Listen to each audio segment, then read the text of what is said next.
More than 150 people have been rescued after floods in northern Sydney. Other residents have been told to be prepared to flee their homes because of the rising floodwaters. The area's main reservoir, which supplies most of the city's drinking water, has started to overflow. You can see that there. There's been 3 days of torrential rainfall across eastern Australia.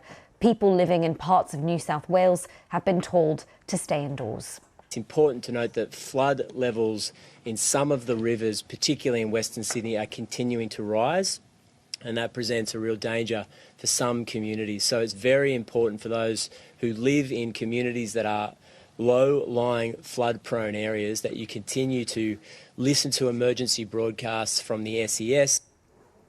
Well, let's speak to our Sydney correspondent, Phil Mercer. Phil, where do things stand right now? Well, at the moment, we know that there are 2 deaths that have been associated with these wild days of weather here in eastern Australia. On Thursday, a 71-year-old man was found in floodwaters near Brisbane in the state of Queensland. And earlier today, a man's body was found in floodwaters in western parts of Sydney. Now the police here say that they don't know the circumstances of the second fatality, but safe to say it has been a wild few days in eastern Australia. Record-breaking amounts of rain have fallen here in the state of New South Wales. Across one 24-hour period, a month's worth of rain fell. So at the moment, there are still evacuation orders in place in parts of Sydney, but thankfully for the 5 million or so residents of this city, this storm system is moving south and it is expected to head out to sea over the weekend.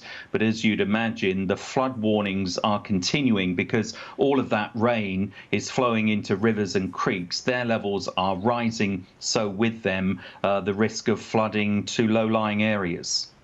And briefly, was there any way to prepare to avoid some of the issues you just talked about, some of the dangers that people are facing?